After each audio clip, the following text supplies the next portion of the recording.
అఖిలభువనదీపం భక్తచిత్తాభ్యసూర్యం సురగుణమునిసేవ్యం తత్వమస్యాదిలక్ష్యం హరిహరసుతమీశం తారకబ్రహ్మరూపం శబరిగిరినివాసం భావయే భూతనాదం. స్వామియే శరణమయ్యప్ప. ప్రియమైన ఆత్మబంధువులారా, ఆశ్రితం వారి సౌజన్యంతో మనం ఈ భక్తి అనేటువంటి కార్యక్రమాన్ని ప్రారంభించుకున్నాము. ఈ ప్రారంభించుకున్నటువంటి భక్తి అనేటువంటి కార్యక్రమంలో అవిద్యతో కూడినటువంటి పనులను చేయకుండా స్వామికి పూజ చేయాలి భక్తితో అనేటువంటిది వచ్చినప్పుడు ఆ ఒక ప్రక్రియకి కావలసినటువంటి విషయం ఏంటయ్యా అని అంటే, పూజని శాస్త్రోక్తంగా జ్ఞానప్రదంగా చేయటానికి చూడాలి తప్పితే జ్ఞానాన్ని కాకుండా మనం పూజని చేస్తే ఆ పూజ మూలంగా మనం పొందేటువంటి ఫలితం ఏమీ కూడా ఉండదు. కనుక ఈ ఒక జ్ఞానాన్ని పొందాలి అని అంటే మనం చేసేటువంటి పూజా విధానములు సక్రమమైనటువంటి పద్ధతుల్ని ఆచరించాలి. ఎలా ఆచరించాలి అనేటువంటి దానికి ఇక్కడ విషయ పరిజ్ఞానంలో ఏంటంటే, పూజ చేసేటప్పుడు 4 పువ్వులు ఉండని, 10 పువ్వులు ఉండని, లేకపోతే బస్తాడు పువ్వులు ఉండని, ఆ పూలను ఏ విధమైనటువంటి విధంగానే వాటిని తుంచి రేకుల్లాగా చేసి పూజా విధానానికి అవిద్యలో అన్నట్టుగా వాటిని ఎవరికీ పనికి రాకుండా ఆ పూజకి వాటిని ఉపయోగించటం మూలంగా మనకు వచ్చేటువంటి ప్రయోజనం ఏమీ ఉండదు. పువ్వుని పువ్వులాగా ఆ మంత్రంతో పాటు వేస్తే ఆ పూజకి ఫలితం ఉంటుంది. ఆ పూలని ఆ ఒక్క ముత్తైదులందరికీ కూడా పంచిపెట్టడానికి అవుతుంది. అంత తప్పితే ఆ పూలను తీసుకెళ్ళి ఎక్కడో అన్నట్టుగానే నిర్జన ప్రదేశంలో పోసి రావటం మిగులుతుంది. కనుక ఏది చేస్తున్నా పూజా విధానంలో భక్తితో ఏం చేస్తున్నా శాస్త్రీయ పద్ధతి ప్రకారం చేయటానికి అలవాటు కావాలి. అట్లాగే కుంకుమతో పూజ చేస్తున్నాము, పొడి కుంకుమతో లలితా సహస్రాన్ని ఎలా చేస్తామో, ఏ పూజ చేస్తున్నా కుంకుమ ఉపయోగించేటప్పుడు దాన్ని అలాగే ఉపయోగిస్తే 4 ముత్తైదువులకి 4 స్త్రీలకి ఆ ఒక కుంకాన్ని పంచిపెట్టడం అవుతుంది.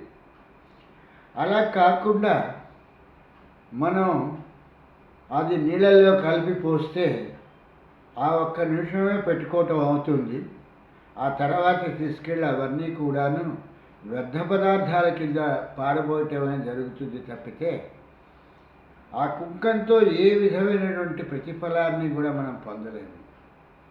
ఇలాంటి చేష్టలన్నీ కూడా ఎక్కడొస్తాయి అని అంటే, అవిద్య అనేటువంటి దానిలో జ్ఞానము లేకపోయినప్పుడు ఒక పశువు ఇంకో పశువుని చూసి ఎలా ప్రవర్తించిందో అలాగే ఈ పూజా విధానాల్లో కూడా ఈ భక్తిలో కూడా వీళ్ళు పశువుల్లాగానే ప్రవర్తిస్తూ ఉంటారు. అందుకే ఆయన్ని పశుపతినాథుడు అని చెప్పేసి శివుడిని అంటం గల కారణం ఏంటంటే, ఈ పశువులన్నింటినీ కూడా ఆయన కాపలా కాస్తాడు కాబట్టి అందుకు పశుపతినాథుడు అనేటువంటి పదాన్ని ఉపయోగించడం జరిగింది. కనుక ఒక పద్ధతిగా, ఒక శాస్త్రీయ పద్ధతిగా, ఒక జ్ఞానంతో ఆ ఒక పూజా కార్యక్రమమే చేయని ఏది చేసినా భక్తి శ్రద్ధలతో చేస్తే దానికి ఫలితం ఉంటుంది. కనుక అటువంటి ఫలితాన్ని మనం పొందాలి అని అనుకున్నప్పుడు మనం తగిన రీతిగా మనం వీటన్నిటిని కూడా నేర్చుకుని మనం ఇలాంటి విషయాలన్నింటినీ కూడా తెలుసుకుని పూజా విధానాన్ని దేనైనా సరే మనం పాటించాలి. కాబట్టి ఇప్పుడు స్వామి అనుగ్రహంతో మంచి చక్కని పాట విందాం.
ఇలాగా ఏ పనైనా కూడా శాస్త్రీయ పద్ధతిగా జ్ఞానంతో చేస్తే ఆ జ్ఞానం మూలంగా ఫలితము అనేటువంటిది చాలా బాగుంటుంది తప్పితే అలా కాకుండా మనం అశాస్త్రీయమైనటువంటి పద్ధతిలో అవిద్యగా చేస్తే దాని ఫలితము శూన్యంగానే ఉంటుంది. కనుక భక్తి అనేటువంటి దానిలో మూఢభక్తితో కాకుండా జ్ఞానభక్తితో క్రియలను ఆచరించాలి అనేటువంటి విషయం ఇక్కడ ముఖ్యంగా చెప్పేటువంటిది. అట్లాగే ఈ విశ్వామిత్రుల వారు తపస్సు చేసిన తర్వాత పరమశివుడు ప్రత్యక్షమయ్యారు. ప్రత్యక్షమై ఏంటి నీ కోరిక అని చెప్పేసి అడిగితే, ఓ దేవ, ఇదే నా తాలూకు కోరిక, ఈ యొక్క ధనుర్విద్యని నాకు ప్రసాదిస్తూ ఆ ఉపద్రష్టైనటువంటి ఈ యొక్క అస్త్రశస్త్రాలన్నింటినీ కూడా నాకు ప్రసాదించు అని చెప్పేసని ఈ యొక్క పరమేశ్వరుణ్ణి విశ్వామిత్రుల వారు అడగటం జరిగింది. అట్లే అగుగాక అని పలికి పరమశివుడు అంతర్ధానాన్ని చెందాడు. అసలే సహజంగా ధైర్యం కలిగినటువంటి వాడు, సముద్రం వలె గంభీరంగా ఉండేటువంటి వాడు, ఏ ఒక్క విషయంలో కూడా వెనుకంజ వేయనటువంటి విశ్వామిత్రుల వారు పరమేశ్వరుడు ఎప్పుడైతే తనకి ఈ దివ్యాస్త్రాలన్నింటినీ కూడా ఇవ్వటం జరిగిందో, ఈ ధనుర్విద్యని అనేటువంటి దాన్ని ఈ యొక్క పరమేశ్వరుడు విశ్వామిత్రుడికి ప్రసాదించటంతో ఈ విశ్వామిత్రుల వారు మానసికంగా ఒక విధమైనటువంటి భావనని పొందటం జరిగింది. పరమేశ్వరుడంతటి వాడు నా తాలూకు తపస్సును మెచ్చుకుని నాకు ఈ అస్త్రశస్త్రాలని ఇచ్చాడు కాబట్టి ఈ అస్త్రశస్త్రాలన్నింటితోనూ నేను ఈ క్షణమే ఇప్పుడే నేను వశిష్ఠుల వారి తాలూకు ఆశ్రమానికి వెళ్ళి వశిష్ఠుల వారిని సర్వనాశనం చేసేస్తాను అని చెప్పేసి మానసికంగా అనుకుని అప్పటికప్పుడు హుటాహుటీనా అన్నట్టుగా, అంటే వెనువెంటనే ఈ యొక్క విశ్వామిత్రుల వారు వెనక ముందు ఏ విధమైనటువంటి ఆలోచనలు చేయకుండా ఆ వశిష్ఠుల వారి తాలూకు ఆశ్రమానికి, ఆ ప్రదేశానికి వెళ్ళటం జరిగింది. సముద్రం వలె గంభీరత కలిగినటువంటి వాడు, ధైర్యశాలి, సహజంగానే అస్త్రశస్త్ర ప్రవీణుడు, దానికి తోడు పరమేశ్వరుడు ఇచ్చినటువంటి ఈ ధనుర్విద్య అనేటువంటి దానితో మొత్తం అస్త్రాలన్నింటినీ కూడా పొందటంతో ఆ వశిష్ఠుల వారి ఆశ్రమానికి వెళ్ళి ఎంతో శోభాయమానంగా పుష్పాలతోనూ ఫలాలతోనూ పక్షులతోనూ మృగాలతోనూ విరాజిల్లుతున్నటువంటి ఆ వశిష్ఠుల వారి ఆశ్రమాన్ని చూసి వెనువెంటనే ఈయన అస్త్రప్రయోగాలు చేయటం ప్రారంభించారు విశ్వామిత్రుల వారు. ఇది చూసినటువంటి మునులు, మిగిలినటువంటి ఋషులు, తపస్సులు వీళ్ళందరూ కూడా ఆశ్రమాన్ని విడిచి భయభ్రాంతులతో తమ ప్రాణాలని దక్కించుకోవాలి అనేటువంటి ఒక కోరికతో వశిష్ఠుల వారి ఆశ్రమంలో నుంచి వాళ్ళు పరుగులు తీయటం ప్రారంభించారు. ఇదే సమయంలో వశిష్ఠుల వారు కూడా ఈ జరుగుతున్నటువంటి ఈ క్రియ అంతటినీ కూడా చూసి ఎవరు కూడా భీతిల్లవలసిన పని లేదు, భయపడకండి, నేనున్నాను, నేను మీకు సంరక్షకుడిగా ఉంటాను. ఈ క్షుద్రశక్తితో వచ్చినటువంటి విశ్వామిత్రుడిని నేను అతని తాలూకు గర్వాన్ని అడిచి అతని అహంకారాన్ని పూర్తిగా తగ్గించేస్తాను. మీరు ఏమీ కూడా సందేహించకుండా మీ ప్రాణాలేవో పోతాయి అని చెప్పేసినటువంటి భయభ్రాంతులై పరిగెట్టవలసిన పని లేదు, నేనున్నాను అని చెప్పేసి వశిష్ఠుల వారు ఎంత గట్టిగా చెప్తున్నప్పటికీ కూడా ప్రాణభయం అనేటువంటిది ఎంతలా ఉంటుంది అనేటువంటి విషయాన్ని ఇక్కడ వాల్మీకి మహర్షి మనకి చెప్తున్నటువంటిది. అడవుల్లోనూ పర్వతాల్లోనూ వనాల్లోనూ తపస్సు చేసే మునులు ఋషులు కూడా ఆఖరికి ఈ విశ్వామిత్రుల వారు ప్రయోగించేటువంటి అస్త్రప్రయోగానికి అక్కడి నుంచి ఉరుకులు పరుగుల మీద వీళ్ళ ఆశ్రమంలో నుంచి పారిపోవటం జరుగుతున్నటువంటి సమయం. అప్పుడు విశ్వామిత్రుల వారిని చూస్తూ వశిష్ఠుల వారు, మూర్ఖుడా, ఈ యొక్క ఆశ్రమము ఫలపుష్పాదులతో ఎంతో శోభాయమానంగా ఉన్నటువంటిది.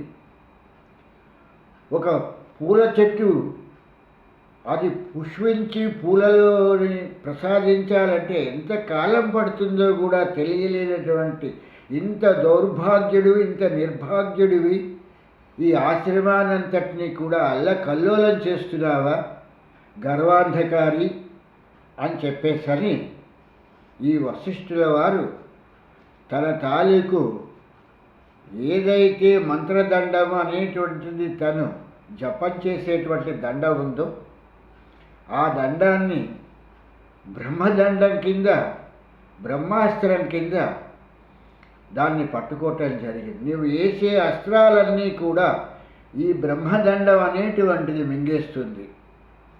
నీ అస్త్రశస్త్రాలన్నీ కూడా ఎందుకు పనికిరావు, నీ గర్వము, నీ యొక్క అహంకారము పూర్తిగా అణిగిపోతుంది అని చెప్పేసరి వశిష్ఠుల వారు చెప్పి ఆ మంత్రదండాన్ని పట్టుకోవటం జరిగింది, బ్రహ్మదండాన్ని పట్టుకోవటం జరిగింది.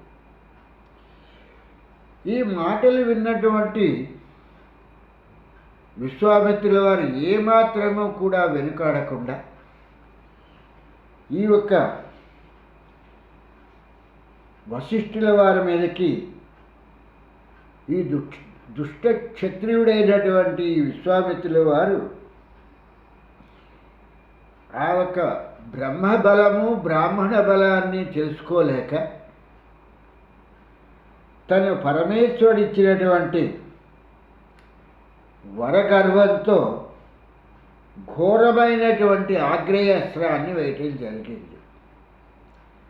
ఆగ్నేయాస్త్రాన్ని అగ్నిని ఎలాగైతే చల్లార్పేటువంటి నీరుని ఎలాగైతే పోసి చల్లార్పుతారో అదే మాదిరిగా ఈ యొక్క ఆగ్నేయాస్త్రాన్ని ఈ బ్రహ్మదండము నిర్జీవం చేయటం జరిగింది. బ్రహ్మదండం ఎప్పుడైతే ఆగ్నేయాస్త్రాన్ని నిర్జీవం చేసిందో ఇంకా వదలకుండా అస్త్రం మీద అస్త్రము, అస్త్రం మీద అస్త్రము వేస్తూ ఇలాగ మొత్తము ఆయనకి ఆ పరమేశ్వరుడు అనుగ్రహించినటువంటి అస్త్రాలన్నింటినీ కూడా ఆ యొక్క ధనుర్విద్య అంతటినీ కూడా ప్రదర్శించటం ప్రారంభించాడు. ఏ మాత్రము కూడా కదలకుండా వశిష్ఠుల వారు తన బ్రహ్మదండాన్ని పట్టుకుని అలాగే నుంచుని ఉండటం జరిగింది. అది చూసినటువంటి గర్వితుడైనటువంటి ఈ క్షత్రియుడైనటువంటి విశ్వామిత్రుల వారు చివరికి బ్రహ్మాస్త్రాన్ని ప్రయోగించడం జరిగింది. బ్రహ్మాస్త్రాన్ని ప్రయోగించినటువంటి మరునిమిషమే ఈ బ్రహ్మదండము ఆ బ్రహ్మాస్త్రాన్ని కూడా నిర్వీర్యం చేసి అది ఎందుకు పనికిరానటువంటి ఒక అస్త్రం కింద మార్చేసింది, ఒక బాణం కింద మార్చేసింది. ఈ యొక్క బ్రహ్మాస్త్రము ఎప్పుడైతే ప్రయోగించారో విశ్వామిత్రుల వారు మిగిలినటువంటి ఋషులు, తాపస్వికులు, మిగిలినటువంటి తపస్సు చేసుకునేటువంటి వాళ్ళు, ఋషులు, ఈ యొక్క దేవతలు అందరూ కూడా విశ్వామిత్రుల వారిని బ్రహ్మాస్త్రాన్ని ప్రయోగిస్తావా ఒక బ్రహ్మ ఋషిపైకి, ఇది నీకు క్షత్రియ ధర్మమేనా క్షాత్ర ధర్మమేనా అని చెప్పేసని అందరూ కూడా ఆ యొక్క విశ్వామిత్రుల వారిని గట్టిగా మందలించడం జరిగింది. అటువంటి సమయంలో ఈ యొక్క వశిష్ఠుల వారి తాలూకు రోమ కూపాలలో నుంచి ఆ యొక్క బ్రహ్మాస్త్ర ప్రభావము సెగలి కమ్ముతూ అన్నట్టుగానే సెగలి విరజిమ్ముకుంటూ ఆ వశిష్ఠుల వారిలో నుంచి రావటం జరిగింది. అది చూసినటువంటి దేవతలందరూ కూడా ఆ వశిష్ఠుల వారి తాలూకు అస్త్రశస్త్ర ప్రభావాన్ని తెలిసినటువంటి వాళ్ళు అవటంతో ఆ బ్రహ్మాస్త్రాన్ని ఆ వశిష్ఠుల వారికి ఏ విధమైనటువంటి హాని కలగకుండా వాళ్ళందరూ కూడా దాన్ని ఆ బ్రహ్మదండం ద్వారా దాన్ని అడ్డుకోవటం జరిగింది. ఇది చూసినటువంటి విశ్వామిత్రుల వారు ఒక్కసారిగా నిశ్చేష్టులైపోవటం జరిగింది. ఇన్ని అస్త్రశస్త్రాలను ప్రయోగించాను, చివరికి బ్రహ్మాస్త్రాన్ని కూడా ప్రయోగించాను, వీటన్నింటినీ కూడా ఈ యొక్క బ్రహ్మదండము అనేటువంటిది ఇది మామూలు ఒక చిన్న ఒక గుళిక మింగినట్టుగా మింగేసి అయింది ఈ బ్రహ్మదండము. ఇవి ఏవీ కూడా పనిచేయనటువంటివి అయిపోయి ఇవి నిర్వీర్యమైపోయాయి అని చెప్పేసని ఆయన వాటి గురించి ఆలోచించి దీనికి ఇంత కారణం ఏంటి, నేను పరమేశ్వరుని ప్రత్యక్షం చేసుకుని పరమేశ్వరుని అడిగి ఈ యొక్క ధనుర్విద్యని నేర్చుకుని అస్త్రశస్త్రాలన్నింటినీ కూడా పరమేశ్వరుడి దగ్గర నుంచి పొంది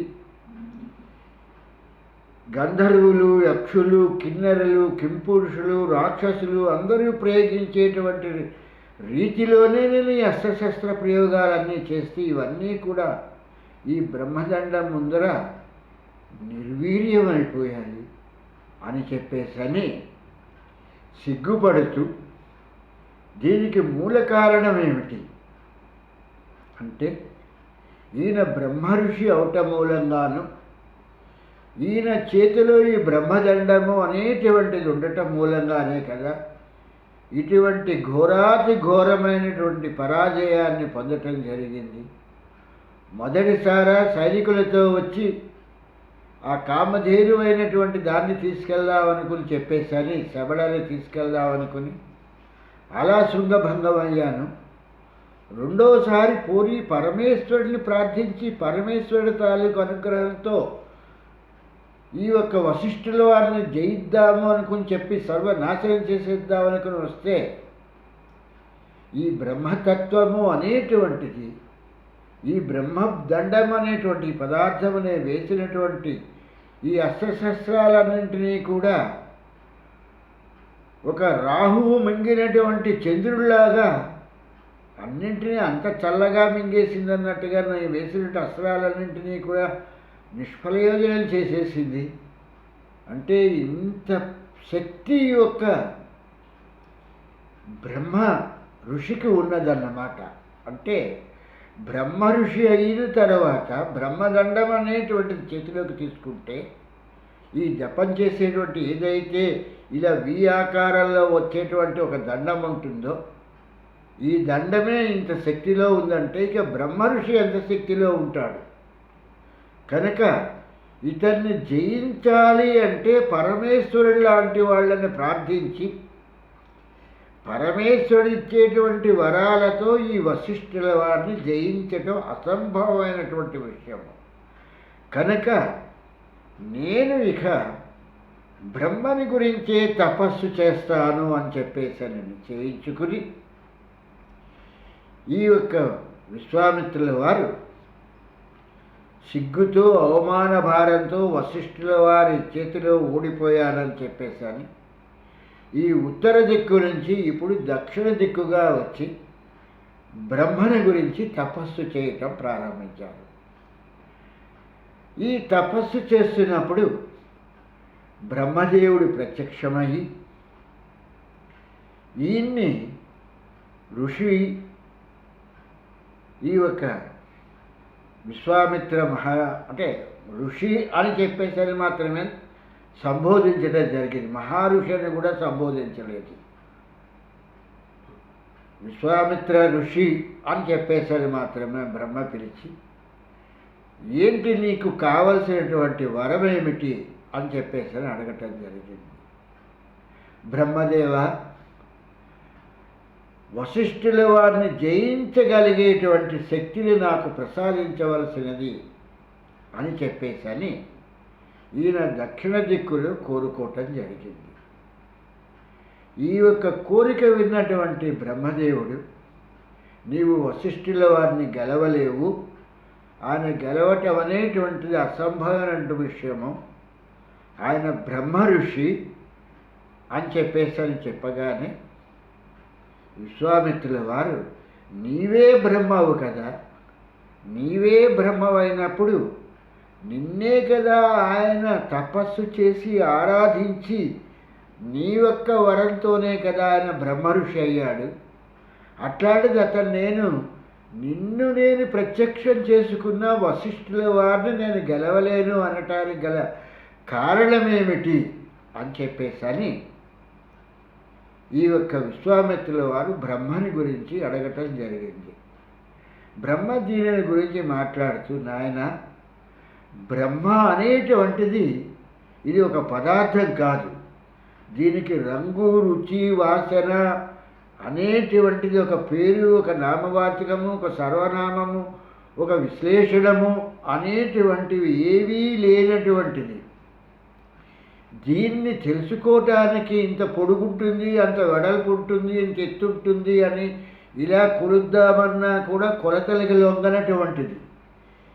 ఏ విధంగానూ ఇంద్రియాలకి కానీ, మనస్సుకు కానీ, బుద్ధికి కానీ, దేహానికి కానీ, కళ్ళకి కానీ, ఏ ఒక్క ఇంద్రియాలకి సంబంధించినటువంటి వాటితోనూ దేనితోనూ కూడా ఈ బ్రహ్మ అనేటువంటి పదార్థాన్ని తెలుసుకోవటం అయ్యేటువంటిది కాదు. జీవుడు కూడా బ్రహ్మని తెలుసుకోలేడు, ప్రాణము బ్రహ్మని తెలుసుకోలేదు. బ్రహ్మని తెలుసుకోవలసినటువంటి పదార్థం ఏమిటయ్యా అంటే ఆత్మ అనేటువంటి పదార్థం ఒక్కటే బ్రహ్మని గురించి తెలుసుకుంటుంది. బ్రహ్మకి ఆత్మకి కూడా ఈ రెండింటికి కూడా భేదం లేదు, ఈ రెండు ఒకటే అవుతాయి. కనుక నేను కూడా ఈ బ్రహ్మ పదంలో చతుర్ముఖ బ్రహ్మగా ఉంటున్నాను తప్పితే నా తదుపరి మళ్ళీ ఇంకొక బ్రహ్మ వస్తాడు. నేనే ఈ యొక్క పదవికి శాశ్వతుడిని కాను. అంటే దేవతలు ఏదో అమృతం తాగేశారు, అమృతం తాగేసేంత మాత్రం చేతన వీళ్ళకి మృత్యువు లేదు అని చెప్పేసి అనుకోవటం అనేటువంటిది ఇది అసంభవమైనటువంటి విషయము. మృత్యువు అనేటువంటిది ఏంటంటే ఇది ఆత్మ దర్శనానికి సంబంధించినటువంటి ఒక మహత్తరమైనటువంటి విషయం. ఇక్కడ మృత్యువు అనేటువంటిది ఈ యొక్క జీవరాశుల తాలూకు ప్రాణాన్ని, జీవుణ్ణి కూడా ఆ ఒక్క దేహంలో నుంచి తీసి ఇంకో కొత్త దేహంలోకి ప్రవేశింపచేస్తుంది తప్పితే ఈ యొక్క బ్రహ్మ అనేటువంటి పదార్థము అంత తప్పితే మృత్యువు అంటే జీవుడికి మృత్యు అంటే మరణం లేదు, అలాగే ప్రాణానికి మరణం లేదు. దేహంలో ఉన్నంతసేపు వాయువుని ప్రాణం అంటాము, దేహం బయటకు వచ్చిన తర్వాత వాయువు అంటాము. ఈ విషయాలేవి కూడా నీవు క్షత్రియుడిగా నీకు ఈ విషయాలేవి కూడా తెలియకపోవటం మూలన ఇక్కడ జరుగుతున్నటువంటి విషయం ఏంటంటే గర్వాంధకారంతో, అహంభావంతో, అధికారంతో నువ్వు విశ్వామిత్రుల వారిని జయిద్దాము అని అనుకునేటట్టయితే ఇది అసంభవమైనటువంటి విషయము. బ్రహ్మ పదార్థాన్ని గురించి తెలుసుకోవాలంటే ఆత్మని తెలుసుకుంటే బ్రహ్మ పదార్థం తెలుస్తుంది, బ్రహ్మ పదార్థం తెలిసి ఆత్మ తెలుస్తుంది. ఆత్మనైనా తెలుసుకోవాలి, బ్రహ్మ పదార్థానైనా తెలుసుకోవాలి. అలా జరిగినప్పుడు మాత్రమే నీవు వశిష్ఠుల వారిని జయించగలుగుతావు, లేకపోతే అంతవరకు కూడా వశిష్ఠుల వారిని జయించలేవు. ఈ మృత్యువు అనేటువంటిది, ఈ మరణము అనేటువంటిది ఏంటంటే జీవరాశులకి మిత్రుడి లాంటిది, స్నేహితుడి లాంటిది. ఈ యొక్క శరీరము, ఈ యొక్క ఉపాధులు శిథిలమైపోతూ ఉంటే, ఈ శిథిలమైపోతున్నటువంటి ఈ దేహాలలో నుంచి ఈ ఆత్మని, ఈ జీవుడిని, ఈ ప్రాణాన్ని తీసి ఈ బ్రహ్మ పదార్థము అనేటువంటిది ఇంకొక దేహంలోకి, ఇంకో ఉపాధిలోకి ప్రవేశపెడుతుంది తప్పితే జీవుడికి మరణం లేదు, ప్రాణానికి కూడా మరణం లేదు. కనుక ఈ విషయాలేవీ తెలియకుండా నువ్వు బ్రహ్మ పదార్థం అనేటువంటిది, అసలు బ్రహ్మ అంటే ఏమిటి, బ్రహ్మ పదార్థం అంటే ఏంటి, ఈ బ్రహ్మ పదార్థాన్ని ఎలా మనం పొందగలుగుతాము అనేటువంటి విషయ పరిజ్ఞానమే లేకుండా నువ్వు అహంకారంతో క్షత్రియుడిగా నీవు ఏదో బ్రహ్మని ప్రత్యక్షం చేసేసుకుంటే నేను వచ్చి చేయగలిగేది కూడా ఏమి లేదు. ప్రత్యక్షం అవుతారు కానని కాదు, నీ తపస్సుకు వస్తాను, కనిపిస్తాను. కానీ నేను కానీ, విష్ణువు కానీ, పరమశివుడు కానీ ఎవరైనప్పటికీ కూడా ఈ కల్పాంతం కల్లా, ఈ మహాకల్పాంతం కల్లా మేమందరము కూడా మారిపోతాము. ఈ విషయాలే గ్రహించవలసినది అనేటువంటి విషయాన్ని బ్రహ్మ విశ్వామిత్రుల వారికి చెప్పటం జరిగింది అని చెప్పేసని శతానందుల వారు రాముడికి చెప్పటం జరుగుతున్నటువంటిది. ఈ యొక్క కథాగమనాన్ని మళ్ళీ మనం రేపు తీసుకుని మిగిలినటువంటి కథాగమనాన్ని విందాము. అంతవరకు ఆ వెంకటనాథుడి తాలూకు అనుగ్రహంతో ఏ విధమైన అడ్డంకులు లేకుండా ఈ యొక్క తత్వ పరిజ్ఞానాన్ని అంతటినీ కూడా మనం తెలుసుకునేటట్టుగా ఆ వెంకటనాథుడి తాలూకు ఆశీస్సుల్ని పొందుతూ ఆ అయ్యప్ప కరుణా కటాక్షాలతో ఈ విషయాలన్నింటినీ కూడా మనం ఆకళింపు చేసుకుందాం అనుకుంటూ అంతవరకు స్వామి శరణం, స్వామి శరణం, స్వామియే శరణమయ్యప్ప.